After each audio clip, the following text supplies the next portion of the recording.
Familia kadhaa kutoka eneo la Kibachenje, eneo bunge la Bumula, kaunti ya Bungoma, zinakabiliwa na changamoto ya funza, na kama anavyotuarifu mwanahabari wetu Tim Munoko, imebainika kwamba Kibachenje ina idadi kubwa sana ya watu wanaoishi na changamoto ya funza.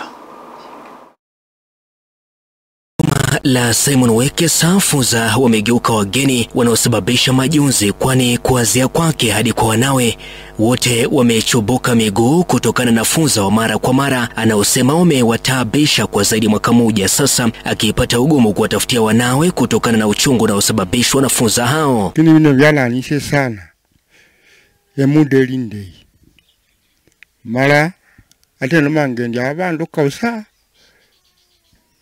semanyata, lakini serikali nyayanje taho pindi inesebiwe hole kai njako na chako skuli na holo basiri kako yawo ndi byatima byakobola paka sai kula mawiki kabili na bikobola.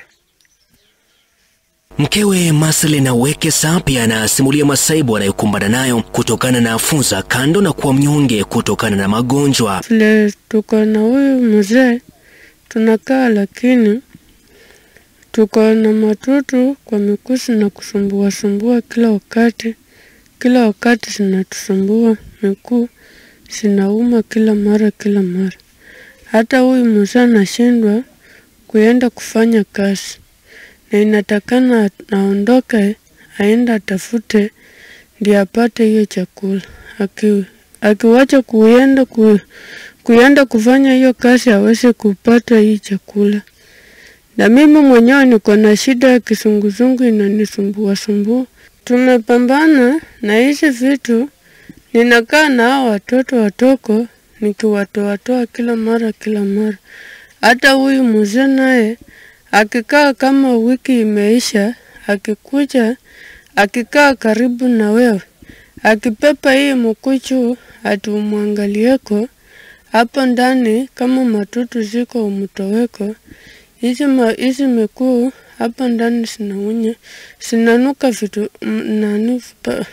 nani mbaya sana. Hata hivyo, Anthony Wamalwa wa Bwire, mkazi eneo hili la Kibachenje, anaamini kwamba kuna funza wa kawaida na funza wa kusukumiwa, akidai kuwa mmoja wa wale waliosukumiwa funza kwa njia za kishirikina, jambo lilomsababisha ngozi mwili mzima kuchubuka. Hii vitu tuko na sampuli mbili. Tuko na ile ya kusukumiwa, tuko na ile yenye usafi. Sasa unaweza pata mtu umemtipu lakini usafi ndio hana. Na hizi vitu ya kusukumiwa, hata uwe msafi, ufakie nyumba, ufanye kila kitu, utipu, uweze isha hiyo. Hii inakujanga na kurokwa. Hata hivyo, mbali na simulizi tofauti kuhusu funza kutokana na imani tofauti za wale walioathirika kisayansi na thibitisho kwamba hakuna funza wanaotokana na ushirikina, na chanzo kikubwa cha funza ni uchafu, ukosefu wa vyumba vya kutosha, kuishi na wanyama kwenye nyumba moja, ukosefu wa viatu, miongoni mwa masuala mengine. Wahudumu wa afya pia wanahoji kwamba utoaji wa funza nyumbani bila kufuata maagizo hitajika wamo hatarini kupata matatizo makubwa kwenye mili yao. Nikiripoti kutoka Kibachenje, eneo bunge la Bumula, kaunti ya Bungoma, jina langu ni Tim Munoko.